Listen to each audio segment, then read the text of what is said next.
Check your sound. I listen. I don't need you to tell me to check my sound. I didn't say anything. Check your sound. Let's see what we got going on over here. Hey, came up first. It's a trick. It is definitely a trick.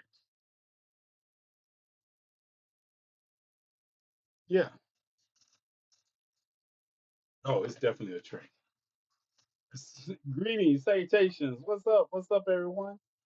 Welcome to the Thursday night show as I get ready to go to St. Louis for tomorrow for the field meal for those who have to be homeless. There's several things I want to do when I'm in St. Louis, right? And I thought about them because well, I'm gonna tell y'all when a couple more of y'all get in here. But y'all take time, get in here. I'm getting all the streams started, getting the radio started. You see Bella back there? Bella. Yeah, she's in. Thank you, everybody. She's in. I know you're going somewhere tomorrow. Ain't gonna leave me here mode. Yeah, she's in her stalking mode. But it is what it is. Do you see my text? I'm sure you text me while I was going on. Yeah, but you see, I don't have my glasses on, so I didn't hear your text. I'm intentionally ignoring text right now because y'all want to text me when I'm live, and it'll be like, "What is Petra?" So I got to go look at the text. I'm not going to know how black is my white husband. Okay, yeah, Petra. I knew it was a reason I shouldn't have looked at that text. I shouldn't have looked at that text.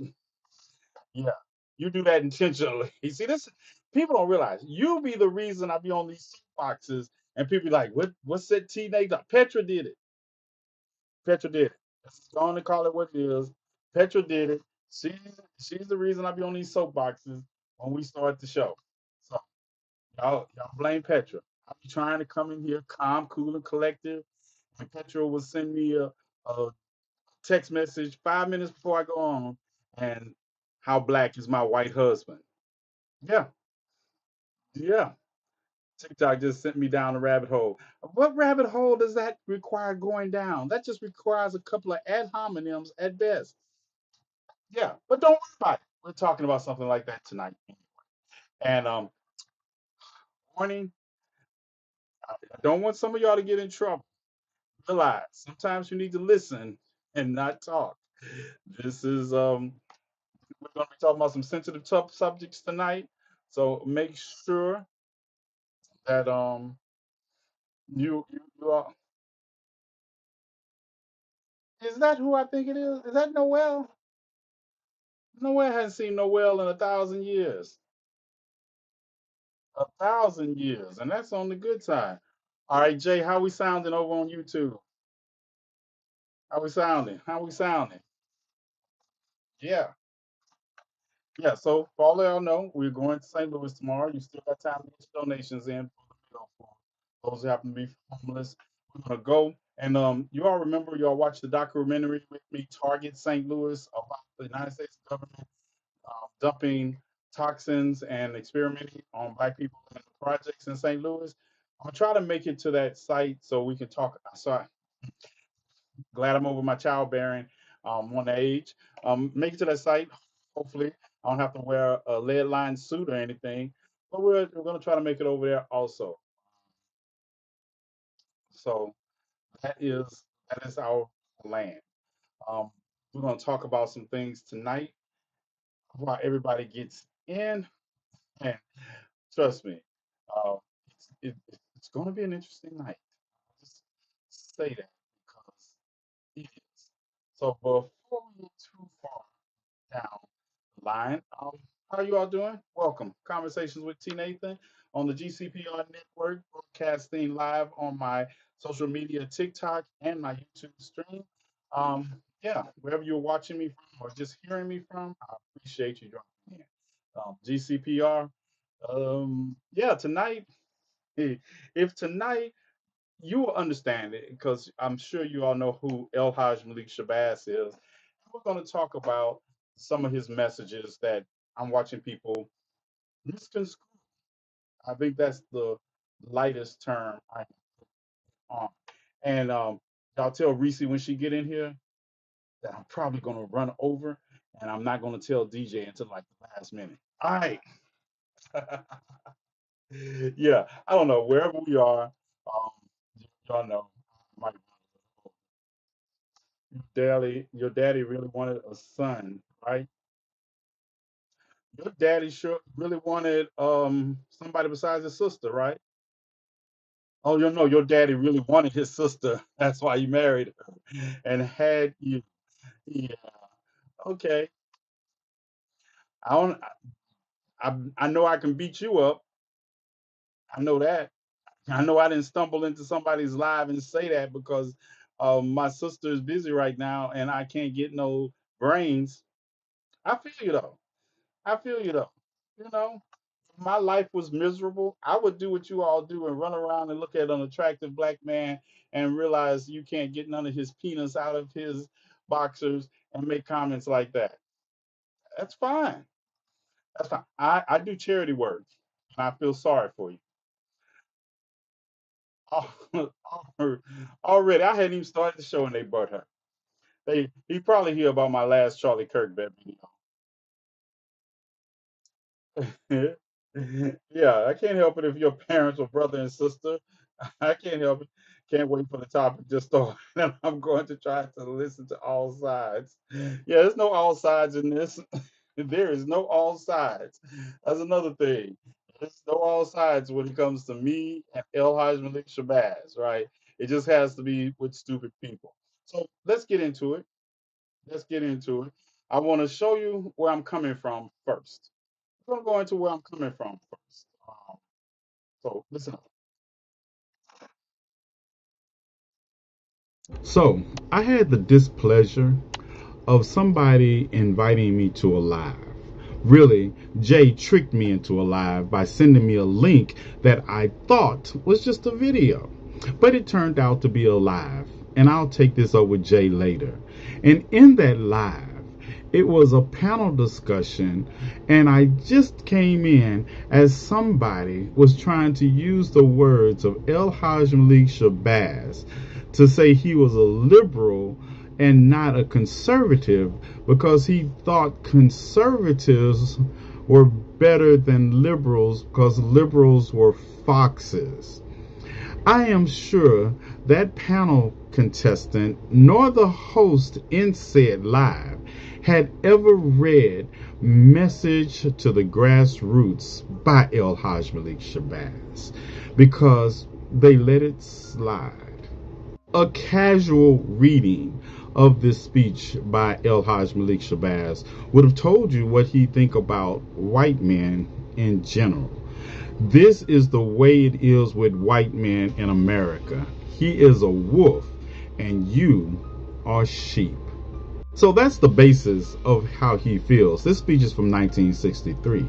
And he went on to talk about white liberals and white conservatives.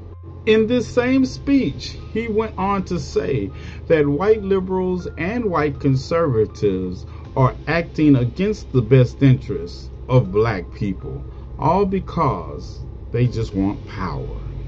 The ignorance level necessary to try to use the words of El Haj Malik Shabazz to justify your position in two positions that he detested is intellectual dishonesty at best and just ignorance at worst. And I'm leaning more towards ignorance in the people who do it than anything associated with any kind of intellect. Now, let's listen to Malcolm in his own words, in his complete words, not out of context, about this wolf and fox you all seem to want to misquote. Peggy, that's why I put the picture Being friendly and being a friend, I think, are two different things. I think there are many whites who act friendly toward Negroes. A fox acts friendly toward the lamb. And usually the fox is the one who ends up with the lamb chop on his plate. The wolf doesn't act friendly, and therefore the wolf has more difficulty in getting the lamb chop in his plate. I'd like to point out, though, that... I say that because it is usually if you study the structure of the Negro community, economically, politically, civically, psychologically, and otherwise, it's controlled by the white liberal, who usually poses as the friend of the Negro, who actually differs from the white conservative in the same way that the fox differs from the wolf. Listen to this. Their appetite is the same. Their motives are the same. It's only their mannerisms and methods that differ. Now, tonight on Conversations with TNathan at 10 o'clock Central Standard Time, 11 o'clock Eastern Time, I'm going to play that interview in its entirety and also break down Message to the Grassroots in its entirety. But anyone who is running around trying to use the words of El Haj Malik Shabazz to justify white liberals or white conservatives are out of their mind. They're intellectually challenged, and if you're in a live where anyone tries to use that, you should leave immediately. Now, if you really want to expand your horizon, tune in to Conversations with TNathan tonight at 10 o'clock Central Standard Time, 11 o'clock Eastern Time, either on the GCPR network or come over to my main page on TikTok. Let's get it. And let's get it. And let's get it. So there you heard it, right? You heard that segment in its entirety. And I got to thinking, right? Because I'm so tired of listening to people misquote, outside quote El Haj Malik Shabazz that I decided I was going to play that interview in its entirety because it's one of the best. Malcolm is at the top of his game. El Haj Malik Shabazz was at the top of his game between the time he came out and the time he died. Let's just be honest, right? But there is so much in this interview that I wanted to get to and I wanted people to hear because I'm tired of you all listening to people who don't know what the hell they be talking about when it comes to El Haj Malik Shabazz. Understand, and I had to also tell somebody, you all do understand that he became El Haj Malik Shabazz in 1964 after his trip to Mecca. You understand? So it's I call him by his name that he took after he came from Mecca. Malcolm X was the name he took when he joined the Nation of Islam. He first started this journey because to find out and he bring attention to we don't know our last names if we were brought over here through the transatlantic slave trade or our descendants were from that because we took on the names of our slave masters. So that's why the X. So it's just tells me how much you follow him or how much you know him by which name you call. There's nothing wrong with that. Most of the literature, even when he was El Haj Malik Shabazz, referred to him as Malcolm X, and he allowed it because it was what he was known. So that is the basis of tonight's program. As I saw that, and I was listening to somebody who looks like me quote Malcolm and try to say that white liberals, white conservatives are better than white liberals. And I told you, I have, if you follow me, you know I've told you, number one, none of my accomplices call themselves white liberals because at the end of the day, I tell you, I don't. I, not only that, I don't follow white liberals because I tell you they seek power for their own position, and then they tell us to wait. So that is not. But I want you to hear what Malcolm actually said because Malcolm doesn't indict all white people. He does indict white liberals and white conservatives equally. But we're going to listen to Malcolm in his own words. And of course, there will be questions and there will be commentary. So let's get it. Today, in our discussion of minority groups, we have with us two guests. One is Minister Malcolm X. Shabazz, one of the top leaders of the Nation of Islam, or the so-called black Muslims. The so-called black And we Muslim. also have Mr. Herman Blake, one of the teaching assistants in the course. We will discuss today some of the goals and some of the strategies of the Nation of Islam. And I wonder if Mr. Blake might start it off by asking Mr. Shabazz a question. Let's get it. Minister Malcolm, the thing that I thought might be good for starting it off is to talk about one of the most pervasive beliefs in the general society about the Nation of Islam, and that is that it is an organization dedicated to the use of violent means to attain its goals. The question I have is, how true is this, and why do you think it persists in society? Now, I told you there'll be commentary. Did you think we're going through all this without commentary? You notice how he deferred to the black man to ask Malcolm this question. You notice that, right? It's not missed on anybody. He defers to the black man to ask Malcolm this question. Because he said pervasive to the overall society. Whom are you talking about? Especially when at this time Muslims represent a larger population of world population than you all. Well, the Muslims who have accepted the religion of Islam and follow the religious guidance of the Honorable Elijah Muhammad have never bombed any churches, Listen, have never murdered any little girls, listen. as was done in Birmingham, have never lynched anybody, have never at any time been guilty of initiating any aggressive acts of violence during the entire 33 years or more that the Honorable Elijah Muhammad has been teaching us. The charge of violence against us actually stems from the guilt complex that exists in the conscious and subconscious minds of most white people in this country. They know that they've been violent in their brutality against Negroes, and they feel that someday the Negro is going to wake up and try and do unto them as they have do unto the whites as the whites have done unto us. We aren't a violent group. We are taught by the Honorable Elijah Muhammad to obey the law, to respect everyone who respects us. We're taught to display courtesy, to be polite. But we're also taught that at any time anyone in any way inflicts or seeks to inflict violence upon us, we are within our religious rights to retaliate in self-defense to the maximum degree of our ability. We never initiate any violence upon anyone, but if anyone attacks us, we reserve the right to defend ourselves. So to accuse us of being violent is like accusing a man who is being lynched, who is being hung on a tree, simply because he struggles vigorously against his lyncher.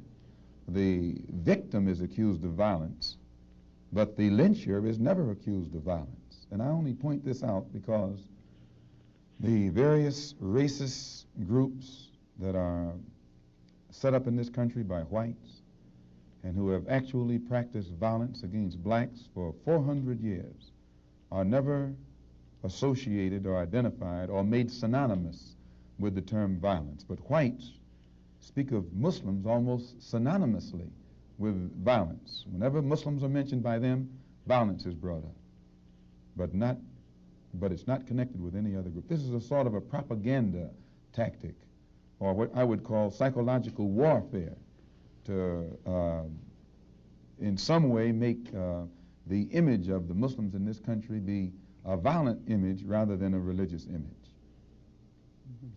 I'd like to ask a question in that regard. What's interesting is that members of the Nation of Islam have not used violence even when black Americans were attacked. How do you account for this? Does this in any way contradict some of the basic premises of your movement? I don't know how you mean. Well, you maintain, for example, that you will not or that you should not use violence unless you are attacked by the white man. And I think we can note in the last several years, certainly, dozens and dozens and dozens of instances in which Negroes have been attacked, killed in some instances. You mean in these demonstrations? These demonstrations and the bombings, for example, recently in Birmingham where they killed 4 little Negro girls. And what interests me is the fact is that the Nation of Islam has not done anything to retaliate. I think you should be happy. But the important thing is, does your lack of action No. contradict any of your basic principles? I'll explain it. You should be happy that Muslims who follow the Honorable Elijah Muhammad, number one, don't believe in any form of integration, and believe that every mention of the word integration by whites, whether it be from the mouth of Kennedy on down to the mouth of the lowest, raggediest white liberal in the street who is beatnik-like involving himself in these integration efforts, if we believed in it, we would integrate, and we would fight anybody who got in our way or made any effort whatsoever to stop us from integrating. If we really believed that the law of the land, the Supreme Court, and other so-called judicial bodies were for real when they talked about integration, we would integrate. And knowing that the law was on our side, and any effort we made to demonstrate toward integration, why, we would know the law should be on our side, if it's the law of the land. If it is the law of the land, then the demonstrators are within the law, and the discriminators are against the law. But to show you the hypocrisy of the law, when Negroes demonstrate for integration, instead of arresting the discriminators, the law arrests the demonstrators. So this is a foolish move on the part of Negroes. And when you foolishly get yourself involved with an enemy, then whatever comes upon you, that's your business. As Muslims, we believe that separation is the best way and the only sensible way, not integration. And but on the other hand, when we see our people being brutalized by white bigots, white racists, we think that they are foolish to allow themselves to be beaten and brutalized and do nothing whatsoever to protect themselves. Look. They are foolish. They should have the right to defend themselves against any attack made against them by anyone. If a dog is biting a black man, the black man should kill the dog.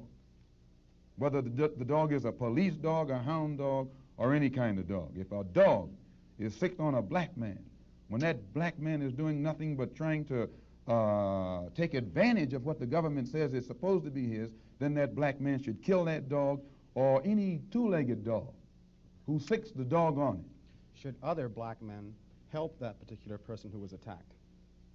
I think you'll find, sir, that there will come a time when Listen. black people wake up Listen.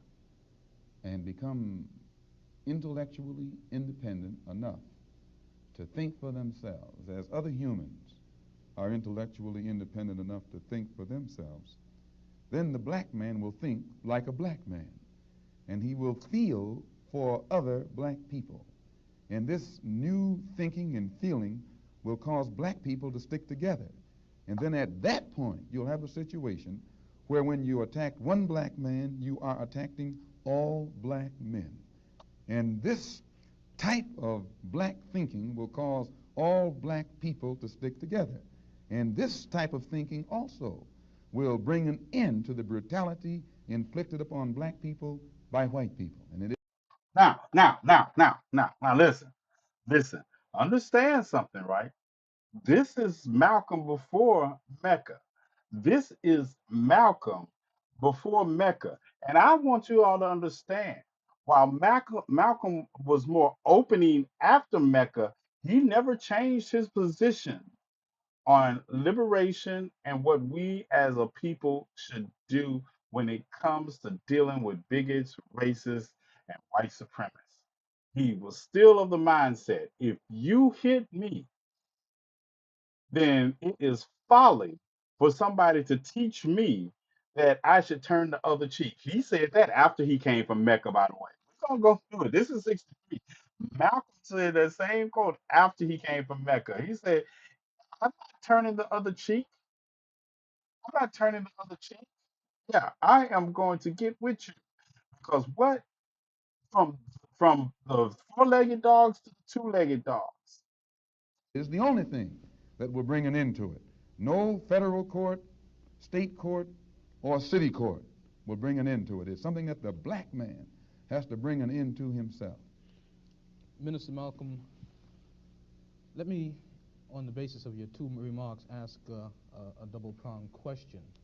One, is it then your assertion that the laws with respect to how Negroes are supposed to have equal opportunity and equal rights in this country are not meaningful or believed by whites? And secondly, what is your opinion and attitude toward the civil rights movement in general, and particularly the Reverend Martin Luther King and his philosophy of nonviolent direct action? If Now, the listen, white people, listen, before we get here. Now, I want you all to pay attention to not going to call, he's dead. I want y'all to pay attention to Sparky right here.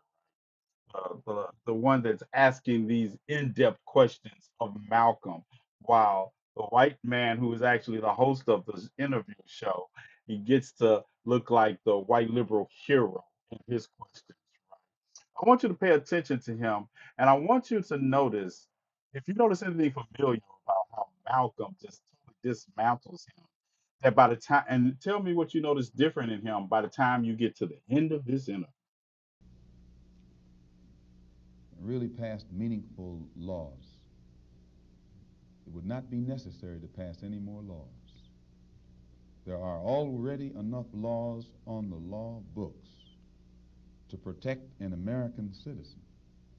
You Listen, only need additional laws when you're dealing with someone who's not regarded as an American citizen. hello, But whites are so hypocritical. They don't want to admit that this black man is not a citizen. So they classify him as a second-class citizen sound to familiar? get around making him a real citizen. If he was a real citizen, you'd need no more laws. You'd need no civil rights legislation. Civil rights, when you have civil rights, you have citizenship. It's automatic. White people don't need laws to protect their citizenship because they're citizens. But What have I always told you about the rights of the white men? That you can remove every amendment in the Constitution and whose rights would still be enshrouded in that document signed in 1789? They don't want to tell us we're not citizens. And at the same time, they don't want to pass laws that are meaningful enough to protect us as if we were citizens. And the Supreme Court desegregation decision is the best example I know. That's a Listen, law from the Supreme Court. listen, 10 years have gone by. 10 No years. desegregated schools. 1954, It hasn't been implemented beyond, I Brown think, versus Board of 9% in Education. 10 years. So this just shows you the hypocrisy of the American white man. They talk out of both sides of their mouth.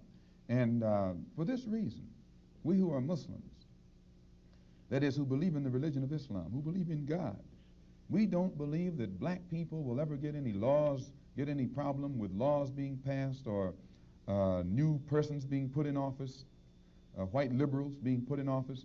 There is nothing that the white man will ever do to bring about true, sincere citizenship or civil rights recognition for black people in this country. Nothing will they ever do. They will always talk it, but they won't practice it. And with the Supreme Court, if the NAACP can tell me that they want a desegregation decision for me 10 years ago, but yet the schools haven't been desegregated, as I Brown say, versus this Board is of a Education. victory with no victory. Topeka, It's a Kansas, victory that you can talk about, but it's a victory you can't 1954. show me.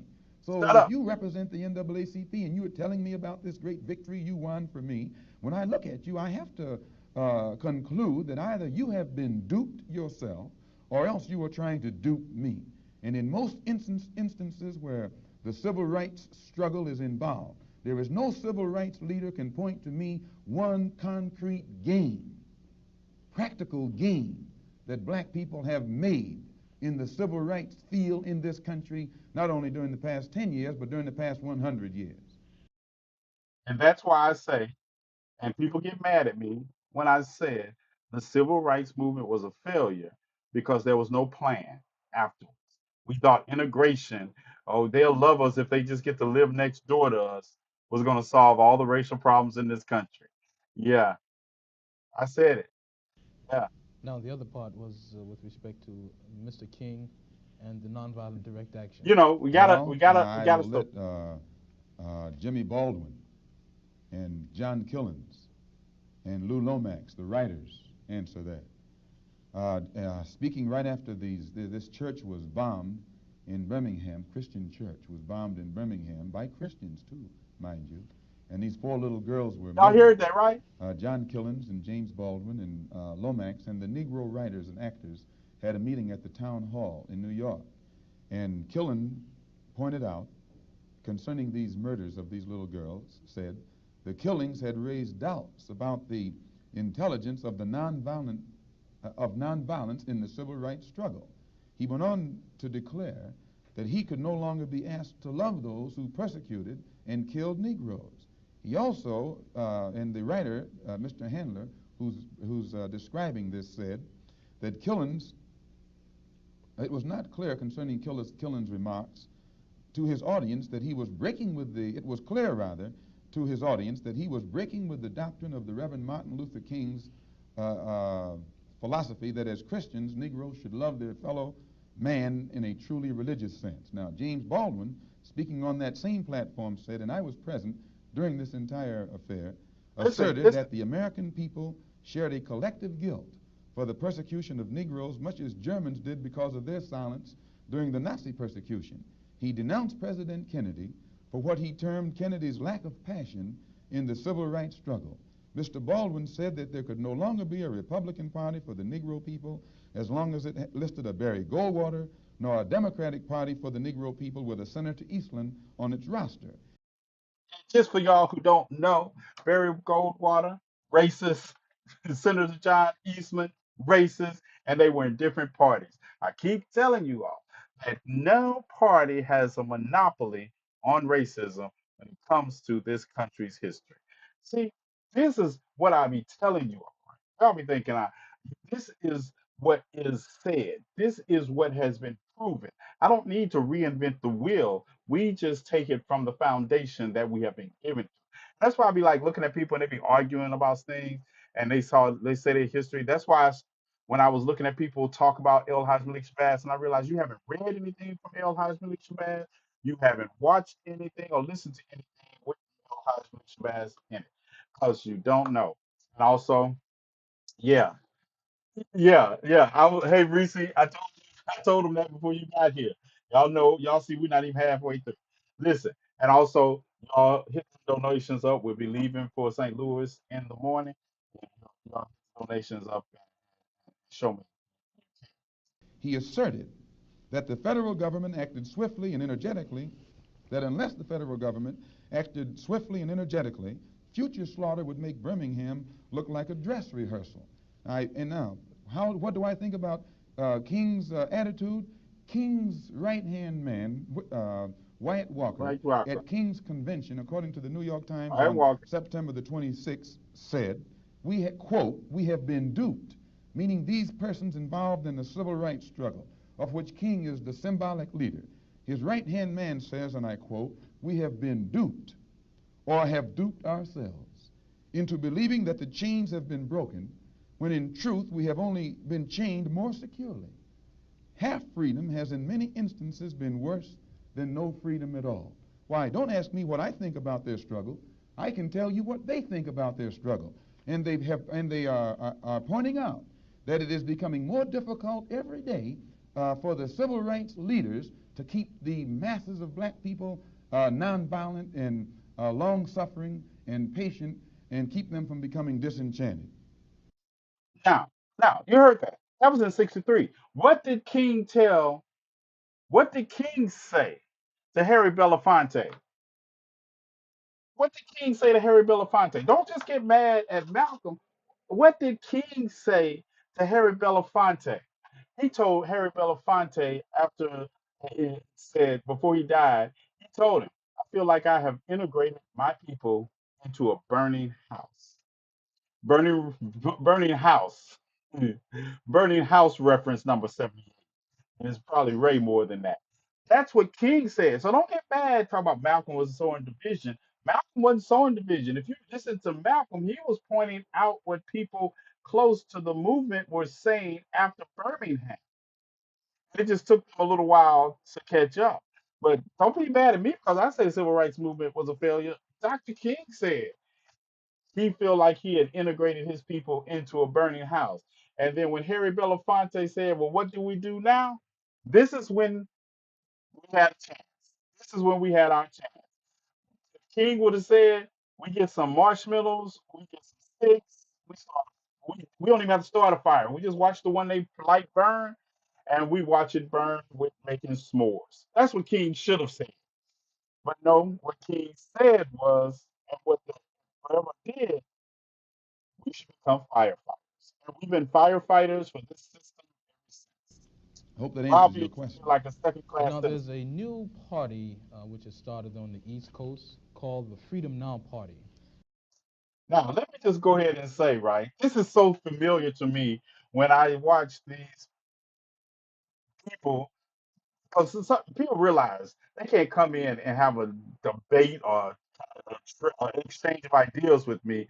So they'll send some mm, semi-educated, pseudo-educated person that think they look like me because they think, well, TNathan will be more receptive. And I learned from the best. I learned from El Haj, Malik Shabazz, and I learned from Fred Hampton how to dismantle these kind of arguments. Now, I'm fighting fire with napalm. An all-black organization. Would you comment upon this and also upon the possibility that the Nation of Islam might begin to turn some of its attention to the political arena in view of the fact that it is in the political arena that Negroes have not been able to in any way get justice, as has been pointed out in your previous statement? I'm not familiar with the Freedom Now party. I'm not too familiar with politics, period, only that in the sense that white politicians have usually been very hypocritical where the so-called Negroes are concerned. Listen, So I'm a bit disenchanted with politicians and politics. The honorable so see, that's how. Wow, thanks. Hey, look at that. Listen, that's why I tell you, people that are going around here saying Malcolm would have been a liberal, Malcolm would have been a Republican or Democrat. I feel the same thing I say about King. That tells me that people have never listened to it. Cause you heard what El Haj Malik Shabazz just said. Why would he side with either one of them after he said that? That was the pre. This is the preamble to where we're going. Elijah Muhammad is a religious man, and his teaching is religious, and his solutions are religious. The Freedom Now Party, from what I understand, is headed by a lawyer named Conrad Lynn. I know him. He probably means well. Before passing an opinion on what it is he's trying to do, I would like to analyze it and see who's subsidizing him. You see how Malcolm handles that? Malcolm was not afraid to say, "Look, I'll analyze it and then I'll get back with you," right? He was not just going to speak out of turn. He's going to lay out the basis of what he could see. But like you say, and that's how I feel about most of these leaders you all talk about today. I have met all of them, all from Al Sharpton. I've met all of them. Reverend Nelson Rivers is the best one of all of them. And him and William Barber, they are great. They are rooted in what they do. The rest of them, See who his friends are, especially who his white friends are. And after a careful analysis, if I could conclude that there was no white support, I would be inclined to have confidence in it. But if I saw him leaning too heavily upon his white liberal friends for support, then I'd be suspicious of that too. The Muslims, in my opinion, represent an all-black party. And the Honorable Elijah Muhammad pointed out at before 10,000 in Philadelphia on September the 29th at a rally that we were having, that in 1964 the black people should band together and do something about selecting and electing representatives, black representatives, politically, who have the rights and the best interests of the black people at heart, and that we should also unite together and sweep out of office all of the black political puppets who are used by the white power structure to continue white supremacy look at in that our face. communities. In that regard, would you include Congressman Dawson, for example, from Chicago, and some of the people who represent him on the Chicago City Council? In which regard? in the area of acting as a puppet. I don't know what Mr. Muhammad's opinion is of Congressman Dawson. They both live right there in the city of Chicago together. I don't know what his opinion is of Congressman Dawson. I'm suspicious of any Negro, be he politician, be he clergyman, or civic leader who is constantly patted on the back by whites. I have a tendency to lead toward the Negro politician who is constantly condemned by the white power structure. This is my thought pattern. I'm giving you an insight of it. You, though, mentioned Mr. Lynn and saying you'd like to know who his white friends are. Now, I'm wondering if you didn't make a contradictory statement in Muslim terms by using white and friend in the same phrase. That is I to use say, friend in quotes. I say, in other words, if a black man cannot have a white man as a friend. He may have a white man who's friendly, but being friendly and being a friend, I think, Listen to are this. two different things. I think there are many whites who act friendly toward Negroes. A fox acts friendly toward the lamb. And usually the fox is the one who ends up with the lamb chop on his plate. The wolf doesn't act friendly, and therefore the wolf has more difficulty in getting the lamb chop in his plate. I'd like to point out, though, that And I say that because Yeah, it is I wasn't usually finished. if you study the structure of the Negro community, This, economically, politically, civically, psychologically, and otherwise, it's controlled by the white liberal, who usually poses as the friend of the Negro, who actually differs from the white conservative in the same way that the fox differs from the wolf. Their appetite is the same. Their motives are the same. It's only their mannerisms and methods that differ. now you tell me how somebody listened to that and thought that Malcolm was not saying that white liberals are and white conservatives are predators, both are predators. Who in their right mind thought that Malcolm said that and meant that he would prefer the white conservative over the white liberal? Who? Why are you all in lives letting people quote El Hajj Malik Shabazz and agreeing with what they're quoting when they're not even giving context or they don't even know what they're talking about? Don't even know what they're talking about. This is what, and I played all of that to get to that part because I wanted you to hear the context in which Malcolm said they are both predators. They are both predators. They just have different methods of preying. And because of the method of preying of white liberals, by being deceitful, they tend to catch more sheep than the wolf. But that doesn't mean that the wolf is your friend. As a matter of fact, even now, if you followed me for a while, I tell you that at this point, this is the fox realizing that the wolf will eat it too. See, that's what the evolution is. And don't get me wrong, El Hashemite Shabazz evolved in accordance with the times, right? He evolved, and his style of teaching didn't change, but he did evolve. But he never evolved on these points. He never evolved on this. And when he went to Mecca, he did realize that yes, you can have white friends because they were white Muslims. He said that. They were blonde hair, blue eyed white Muslims, and they all praised Allah. And he realized that, that's why he broke with the Nation of Islam, but he never broke with his philosophy of politics. See, that's why I be listening to people. I was like, you don't know Malcolm. You don't know Malcolm. You didn't listen to Malcolm. You didn't read Malcolm. You didn't find the constant strain through all Malcolm's teachings because you just want to quote, you just want to try to one up somebody and say, white liberal, both of them are predators. That's why I'm so quick to tell my accomplices, people that want to be accomplices, I say you can't be a white liberal. The history of white liberalism in this country has always involved making black people wait and have told us you have to be patient. You have to be patient. I would agree that no doubt there have been a large number of whites who have posed as liberals and Now as let's friends get of the to it. Negro and who have Let's get to it because now the white man's offended because he thinks he's a white liberal. He's offended now that Malcolm said what he said.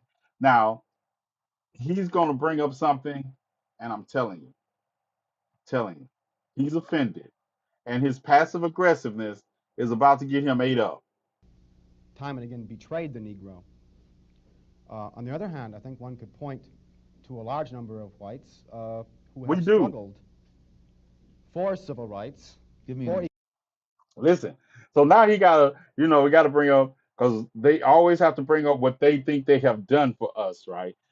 Even though we're still in the same conditions, they always talking about, well, we did this for you all for nothing. Yeah. And sleep, I do have these conversations. We do have these talks. It's that most people are just more interested in going to messy talk and hanging around with people denigrating each other than they are with having uplifting conversations about analyzing the history of how we got here and how we move from here. Yeah, he got to be in his Bonzi jacket. Let's get it. example. equality and have got little or nothing out of it. You heard him. He said, we've been fighting for you all and we have gotten little or nothing out of it. Oh, you only in it. You want me to pat you on the back? That's what you want? You want a pat on the back? Uh, Other than quite a few bruises, Give me an example. well, the large number of white Listen, students who have gone into the South, for example, working for SNCC and other organizations. Not working for SNCC or other organizations, but working for the white political machines who benefit by the voting efforts of Negroes. Okay, I'll be more specific. I would cite Herbert Hill, for example, Herb, as a kind of person who has championed Negro job rights, for example, in New York white City and man, elsewhere. He has fought the Herbert political Hill. machine. First time I Listen, met Herbert Hill personally was when they were picketing to stop the working on the Harlem Hospital in Harlem. Negroes for 10 years had to fight the city to get an annex built on the Harlem Hospital. Because in Harlem, we need a hospital more so than anything else. Our people are sick. Plus, we do a lot of cutting and shooting of each other, though we profess to be nonviolent. And Herbert Hill brought his forces out and stopped the working on that site. now I would like to add that Herbert Hill did this not because any black people asked him to come do it. And this is one of those references I make when liberal white people will take it upon themselves to fight battles that we never asked them to fight. That's why, so they can feel good about themselves. They feel good. We needed a hospital in Harlem. This is the first time I ever saw him. Then, when work was brought to a halt on a hospital in Harlem, the same Negroes tried to stop the work at the Downstate Medical Center in Brooklyn, which is predominantly white. They were out there for 3 months during the summer, couldn't stop anything. And I never saw Herbert Hill out there one time. Now, whenever it takes a stoppage of something that's going to affect the white man, you find the white liberal absent. But when it involves something that primarily will affect the best interests of black people and black people only, then that white liberal is present. Herbert Hill. Listen, I have to give context because I know a lot of people not know the history because this was 1963, so they understood the history of that moment. A lot of people could watch it not. So Herbert Hill, and he was talking about the same principles that were being applied and the labor laws that they said were being broken at the hospital that was being built in Harlem were also being broken at the hospital that they were building in Brooklyn in a predominantly white area. So the predominantly black area, they show up and they get the construction halted. They never did go as far in as they did in Harlem on the Brooklyn hospital, but Herbert Hill was not there. He didn't show up. He didn't show up. And that hospital was built on time to service their community. Is the labor secretary for the NAACP. Yeah, that's And also. if he was interested in black people, he would prepare a black man with the type of knowledge and understanding of the labor troubles involving black people that would enable a black man to sit in the same position as Secretary of Labor or Labor Secretary in the NAACP. I'm suspicious of whites who join Negroes and always have to be in the lead. That's why I tell you why I say what I say. I welcome your assistance, but you can't lead and fight against the problem you don't truly understand from experience. You're going to say what you would do, but what you would do is never relevant to what I would do as a black man in that same situation. And instead of, see, that's the difference between teachers and leaders. See, Herbert Hill, he didn't teach what he knew. He just tried to lead, well, because they didn't know what he knew. If you're truly a white person, another part of the oppressed class or the oppressor class, and you truly believe in liberation, then that means you share everything you know and allow leadership. You don't hold it back. Always have to be the head, who always have to be at the I'm not top in surprised, Negro Bobby. organizations. Listen, Those whites who really have the interest of blacks at heart, let them give some advice to some Negroes and stand on the sideline. But don't join the organization and then get at the head of it and pose as a friend of Negroes. Well, I would he's still mad. defend his sincerity and his commitment. And more than that, I would say that just because a person is a Negro or a black American does not mean that he's going to struggle for Negro rights or for jobs for Negroes or anything else. I think that today you could point to a large number of Negro leaders who have consistently betrayed Negroes in a whole host of areas. They aren't really Negro leaders. These are puppets that have been put in front of the Negro community by white liberals. These are parrots that have been put in front of the Negro community by white liberals. You can't Big name man. me a Negro leader who has been who has betrayed Negroes, who has not been endorsed, sanctioned, subsidized, and supported by the white liberals. Minister Malcolm, I'd like to... Well, I could cite one example would be Congressman Dawson, for example, in Chicago. In Chicago, a large number of liberals located in the Hyde Park district have consistently fought Dawson and his betrayals of the Negro, and they've also fought some of the people who represent Dawson on the Chicago City Council. The only Negro I know who is constantly fought, only Negro politician that I know who is constantly fought by white liberals is Adam Clayton Powell. Adam And Clayton they call him Powell a racist because from he New York. speaks so bluntly on the race issue. Adam But Clayton. I'm not, as I said, not too familiar Bobby. with Dawson and his work. Let me return to the Nation of Islam per se, Minister, by raising a question which struck me as a result of reading some of Baldwin's work, namely The Fire Next Time. Baldwin pointed out that in Harlem for many years he had passed the street corners and the soapboxes and heard people speaking from these platforms who were known as black nationalists, and nobody was listening. And he said all of a sudden he realized that people were beginning to listen to the Muslim speakers on the street corners in Harlem. The message essentially was the same, but it was that now many people were listening to what this message was. And you pointed out that the Nation of Islam has been in the picture for about 33 years. What is it, in your judgment, that has caused this tremendous amount of support that the Nation of Islam has garnered in the Negro community in, say, the last 10 years? When you put a seed in the soil, it remains beneath the soil until the season changes. And when the season changes, that the seasonal change automatically brings about rather atmospheric conditions, bring about a seasonal change that makes that seed come up or crop grow in its appointed time. And all over this world today, God himself has brought about political changes, a political atmosphere, sociological, social atmosphere, economic atmosphere. These economic conditions, these political conditions and social conditions combine to bring about a situation that is making black people in America more receptive, their mind more fertile to the seed of truth that the Honorable Elijah Muhammad has been planting for 30-some years. And this is springing up today and causing our people to see and understand now what they couldn't see and understand before. What is the nature of this situation which is making black people more receptive? Well, you take in the past, say, 15 years, how the nations have emerged, dark nations have emerged in Africa. Prior to 10 years ago, most Negroes associated or identified Africa with a savage, jungle-like place. And whenever you mentioned the word African, in their mind's eye, they could see the image of someone running around with a spear, with no language, who'd say Ugga Bugga Boo or Bwana or something, and who'd be in a jungle running from lions or chasing lions. But then when, after the war, when the United Nations was set up in New York City, black people began to look at men like Tom Mboya. They began to look at men like Nkrumah.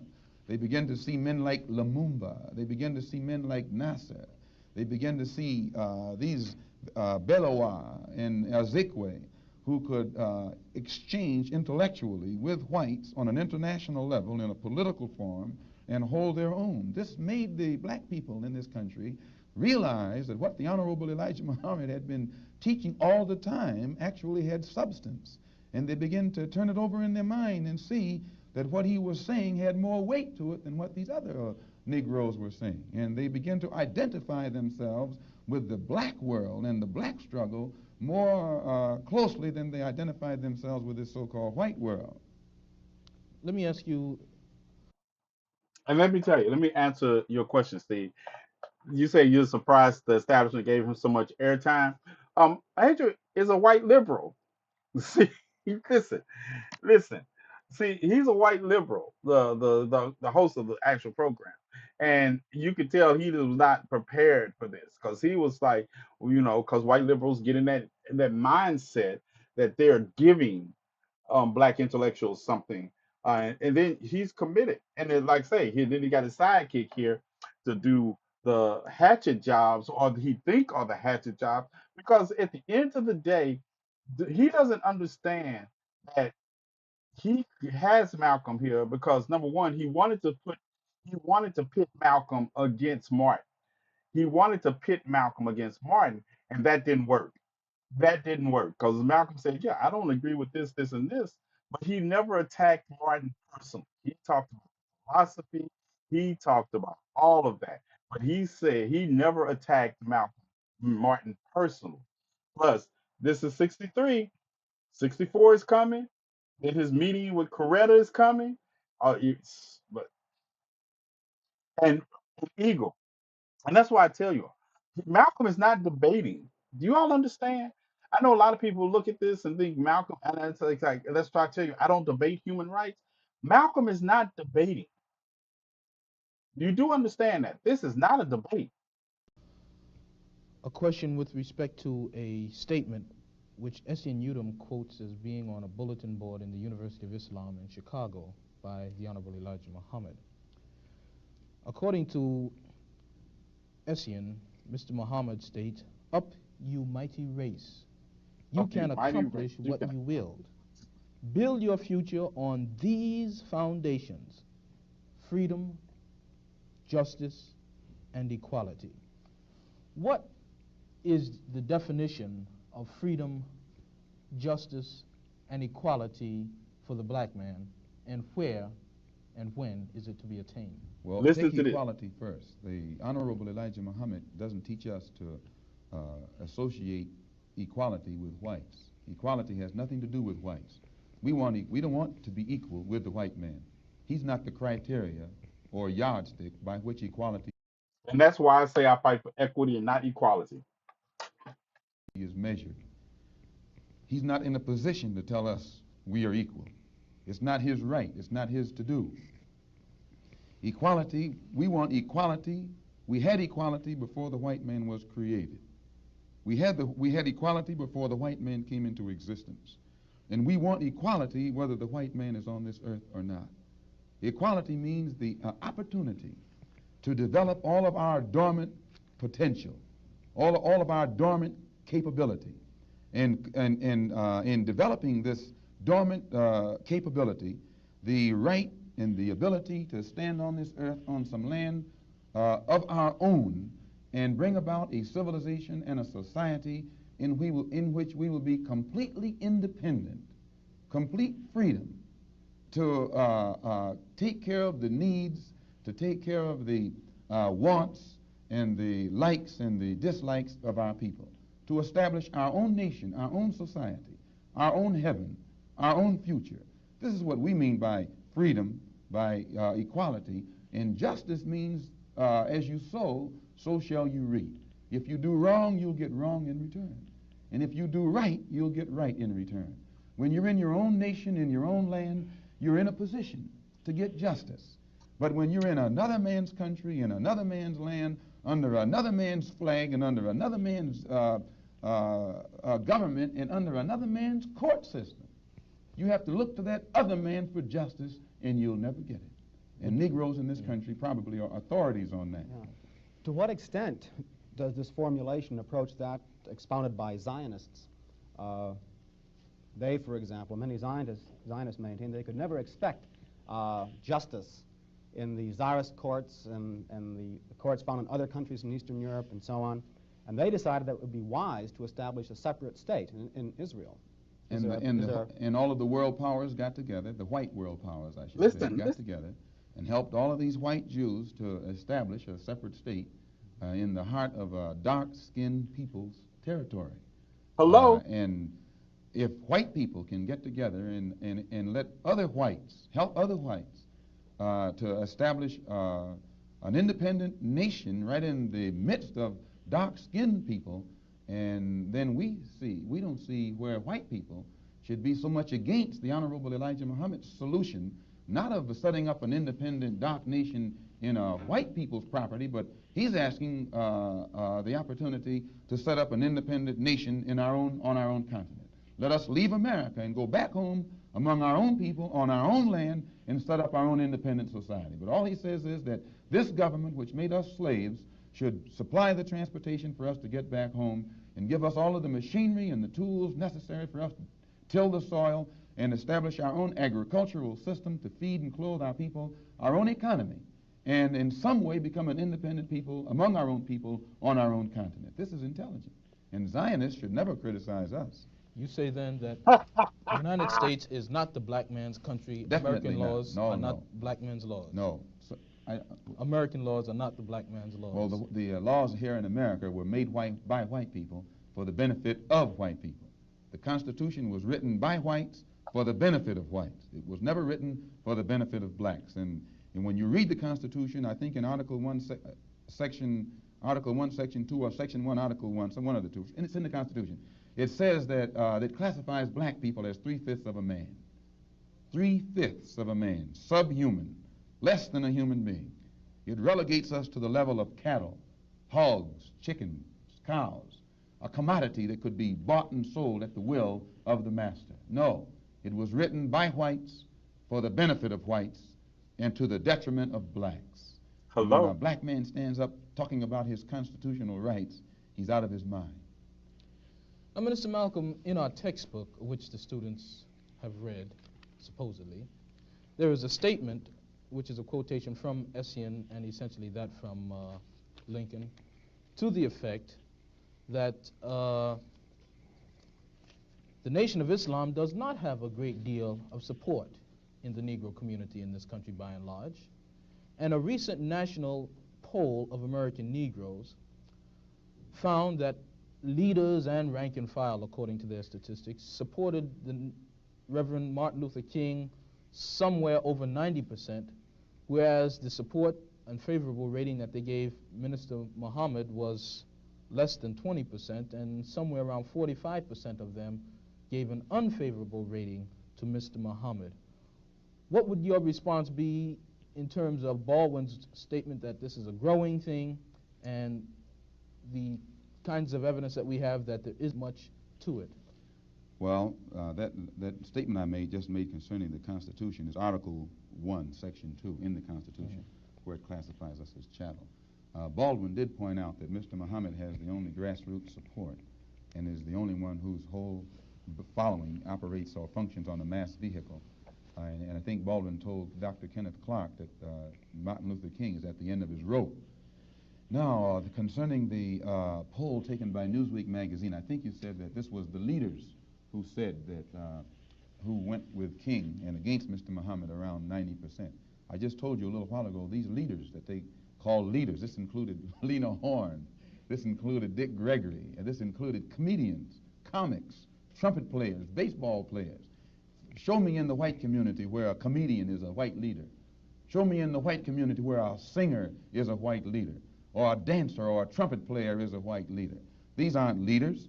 These are puppets and clowns that have been set up over the white community and over the black community by the white community and have been made celebrities and usually say exactly what they know that the white man wants to hear. And it is an honor, actually, that they endorsed Dr. Martin Luther King and were against the Honorable Elijah Muhammad. That's actually an honor. Now, when you say that they also, in this same Newsweek poll magazine, I think the pollster said that he went into the Negro community and asked about the Muslims. And many Negroes whom he asked said, well, I never heard of the Muslims.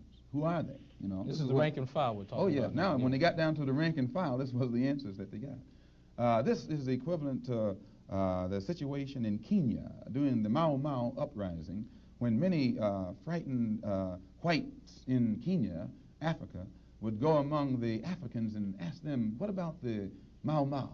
And the African would say, I never heard of them. And the same white man who would ask the African this question and very naively believe what the African said, when he went to bed that night, he would lose his head. And usually the one who took his head was the same African who told him that afternoon he had never heard of the Mau Mau. Except in the Newsweek poll, they used Negro interviewers. You'll find that oftentimes Negroes are as much on guard around Negro interviewers, who usually represent the bourgeois element of Negroes, as they are on guard around whites. Usually Negroes know that when this bourgeois Negro walks through the door, he is not doing something that he's initiated himself, but he's involved in something in which the white man is the absolute author of and has sent him to the Negro community for some information. And when they give that Negro some information, usually they give him the information that they want him to take back to the white man, because that's who he's going to take it back to. 4 more minutes. Our time is just about up, Minister Malcolm, and perhaps you could summarize and conclude by giving us, in your opinion or in the opinion of Mr. Elijah Muhammad, what would be the ideal solution to the racial problem in the United States today? Well, on Thursday, October the 3rd, the New York Tribune, in an editorial, pointed out in Boston, in an article called The Civil Rights Iceberg, they pointed out how Kennedy had realized that beneath the water, the civil rights whole problem was political suicide. Because in his own hometown, the head of the Board of Education, a woman named Mrs. Hicks, was running against the NAACP philosophy, and she swept aside all other opposition.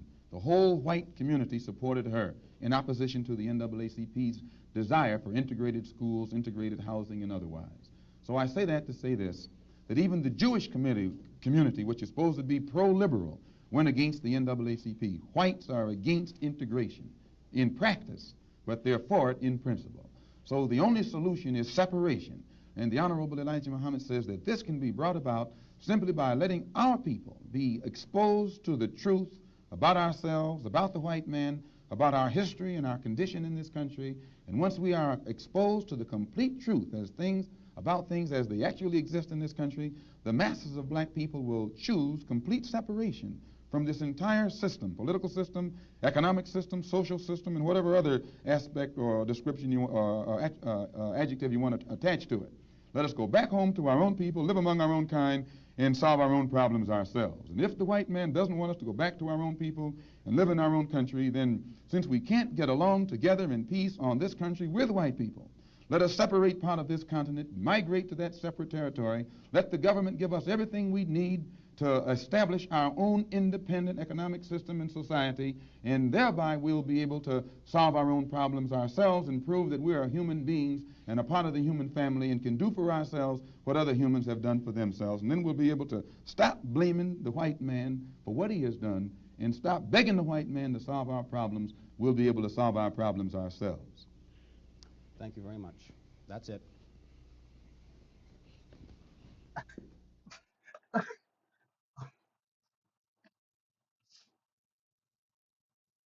Listen, listen. Listen. Yeah, no, GCPR, y'all gonna get this. Listen, listen. And that is the foundation that Al-Haj Malik Shabazz evolved from.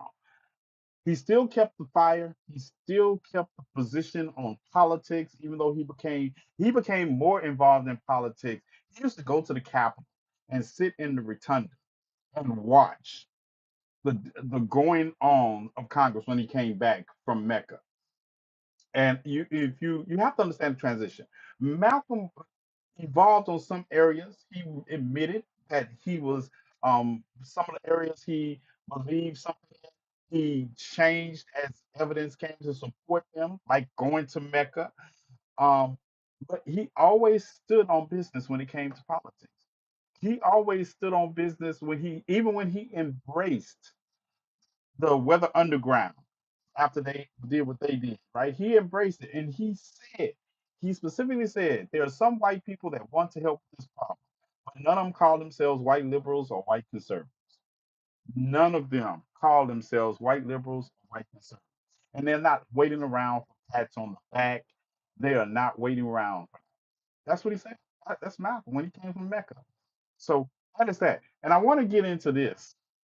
Like I said, 70 people in here.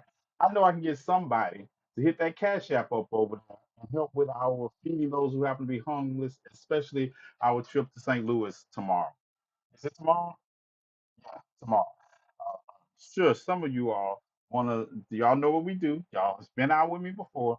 Be in St. Louis, feeding those who happen to be homeless and doing some other things that we have talked about, going to visit in the tornado zone and see what they need. But if you would like to assist in stop just talking about it. Put your money where your mouth is. And hit up that cash app. Now I'm going to segue into this because you all remember when OJ said, "I'm not black, I'm OJ." Anybody remember that? Anybody? Anybody? All right. We're missing like one important key of this fact pattern is that Barack Obama is black. And like that actually is a bit, no, it is like. Is he black? What does that mean exactly? His mom is, his father is. We Whatever still your operate under the definition one is, drop rule let and me the tell you brown paper something. bag. Whatever your definition might want to be of is he's black. I think he's a when human most being. people look He's at an him, American. no. We do. You're We black, don't got the I'm time black, today Abby's for black, this one. Barack Obama is black. And we can pretend not to have that let me just conversation, say, but that's.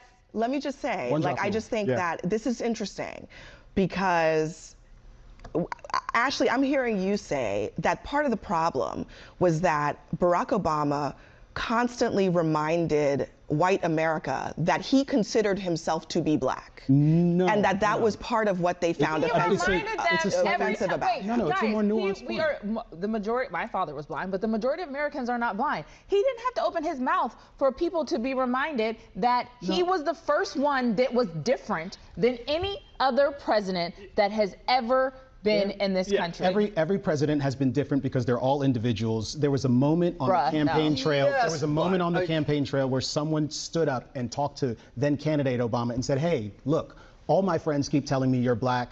I tell them no, you're biracial." And he lurched at the opportunity to say, "Hey, I'm perceived as black. I'm so glad I have an opportunity to talk about this." That's how I self-identify. So you didn't think it was black? I am an individual. I am not a black man. I don't even know what that means. I am an individual. Race is a preposterous social construct. Do you feel like that when you get pulled truth. over by the police? I do feel like that when I get pulled over Must by be the police. nice. You know why? Because when they talk to me, they're engaging with this vernacular. They're engaging with me in this particular way. And it's impossible to misconstrue what's going on here. What is going on there? What is going on there? What is going on there? A different type of blackness than when it's not a somebody different that kind of actually might blackness. Yeah, I'm an not have that individual. vernacular. I'm an individual. Right, but what is? Wait. Hold on. Wait a minute. Okay. You just said a lot there. So apparently we do have time. Okay, so you said when you were pulled over by a police as an individual who happens to have skin that is black, let's say that. I mean, or I'd say brown, this is whatever, darker than white, okay? Yeah. That when they hear your vernacular, they realize what they're engaging with. And what is that? A sophisticated individual. And so when a black person who is pulled over that you might not deem as a sophisticated individual, how will they get engaged The with? issue would not be their race. It would be the degree of sophistication they have or don't have to navigate the situation. And when a white person is pulled over, again, sophistication is still the key issue. the statistics don't support that. So y'all heard that, right? I'm not black. I'm OJ. You all remember when OJ said he wasn't black, he's OJ? Well, what does that rocket raccoonery look like in 2025? Allow me to introduce you to Camille Foster. Let's get straight into the rocket raccoonery. We're I'm not missing gonna like make. one Hold on. important key of this fact pattern is that Barack Obama. We're not gonna listen to the whole thing again. I just want you to hear my stance.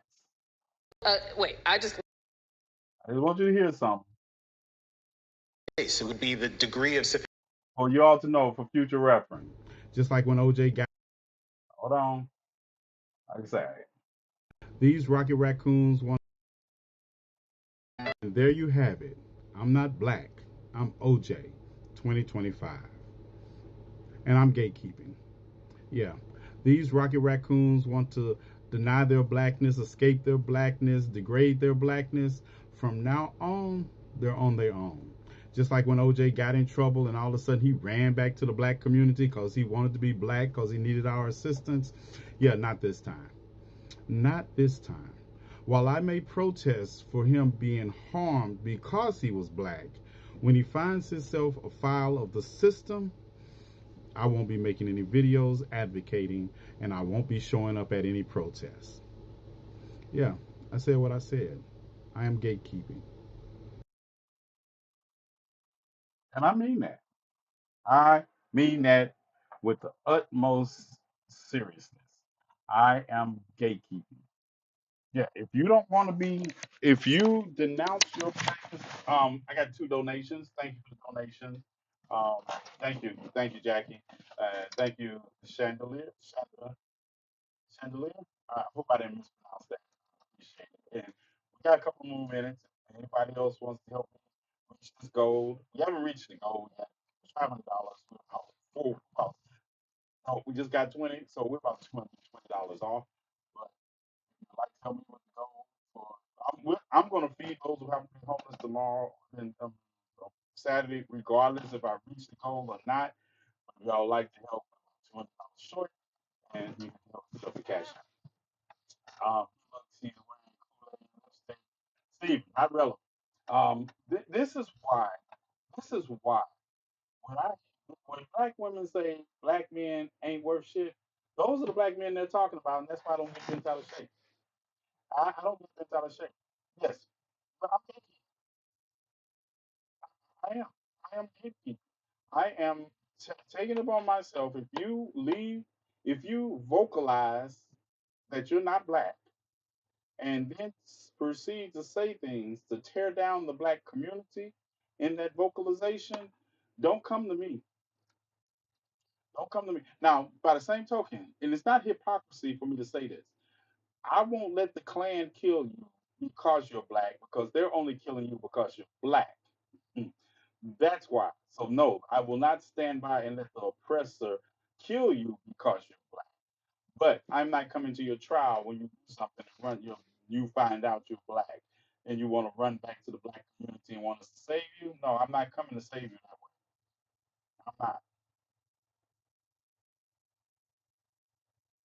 I'm not coming to save you. It's not going to happen. It's not happening. So that's how I feel. And the rocket raccoonery that I'd be watching some of these people on this app engage in. And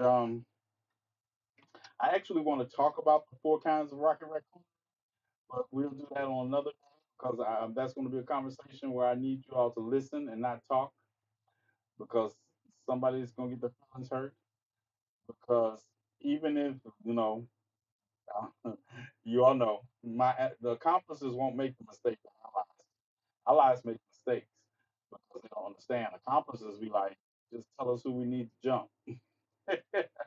But my mother, I tell you all, my grandmother always taught me when you have to be careful You have to be.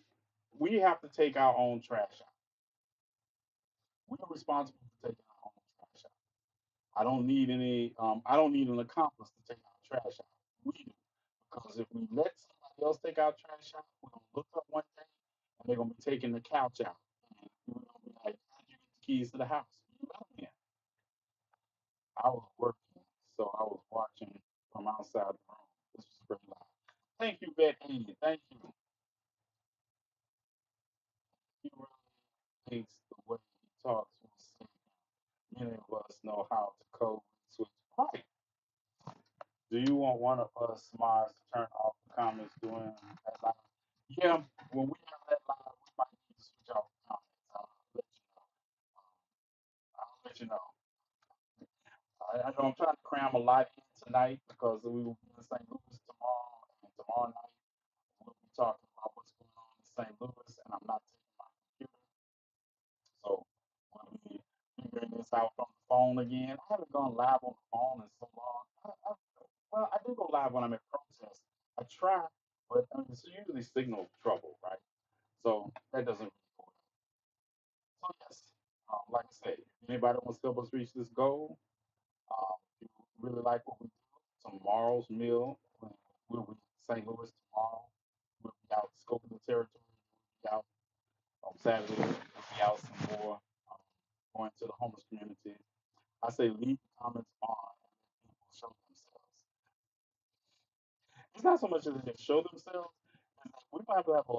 Sometimes you have to have a talk with people because a lot of this parrot comes from other people's lives where people have been allowed to do certain things and they've never been checked on them. They think that it's acceptable. They think it's acceptable. So I'm just letting people know it's not acceptable. No one will be an issue. I can't. And that's another thing. Is like, yeah, I just need you to, and I give you a taste. I give you a taste of what's to come, what we're going to do. And watch this. Watch this. This is bum, bum, bum.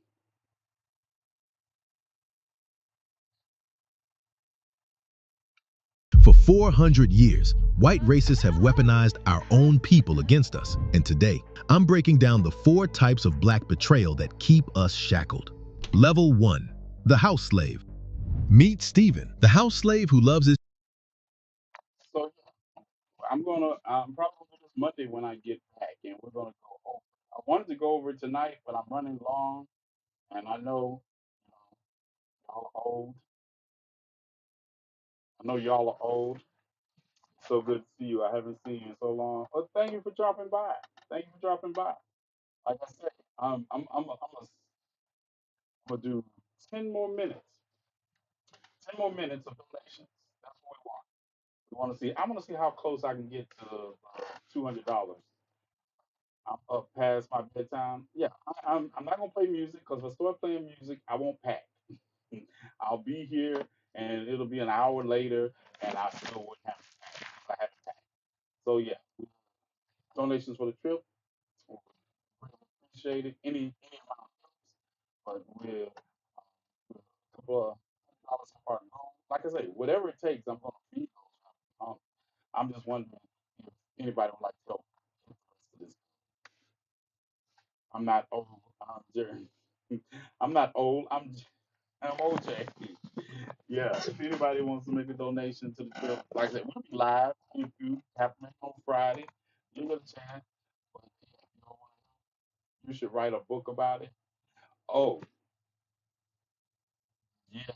That's not a good idea. It's not a good idea. Someone else was talking about. I've written a book because I had to write one for in another name when I was on the run, and I had to do a thesis, and I had to write one, so I couldn't get my own name. What time is it starting? What time is what starting? You should write a book. I will read it. What time is what starting? I will be, if you're talking about tomorrow's live, at 10 o'clock Central Standard Time, 11 o'clock Eastern Time. I'm going to go live at the same time. I'm just going to, and I might go live earlier than that also. I'm still going to be live at 10 o'clock Central Standard Time. Might go live earlier than that because I want to scope out the area, but you know how I am. I don't want to show the faces of those who happen to be homeless. Um, unless it's something to interview that someone feels safe, that somebody wants to talk about the situation, we might do it that way. But I don't like showing the faces. We don't show the faces. So, anybody else who wants to make a donation for anybody? Mm, you should write a book about people going and call them. I can't with you. I can't with you. Yeah, I can't with you. I read that too. I can't with you. I'm gonna start on writing a Bible. All right, all right. More zombies and aliens. Yeah, we watched the Marvel. We watched Marvel Zombies last night. I played it on Twitch. I played it on Twitch. It's only 4 parts, and he hasn't seen it. So, I'm a good uncle. I'm a good uncle. All right, you all. Well, thank you to the two donations we got. Definitely appreciate it. And we'll be live tomorrow. Yeah, check us out. I might do. Um, I'll probably like say I don't know. I might do live while I'm en route. You just missed movie night. I told you I was gonna watch Marvel Zombies before I left last night. Just so you don't love me. I know y'all. I know you got to get up early for work. I know y'all can't be watching things in the middle of the night because y'all not insomniacs. I got up. I got up one morning. It was like 2 o'clock. And I put the movie. That's my warning. All right, y'all. Have a good one. I'll hit you all up tomorrow. Oh, hey, hold up.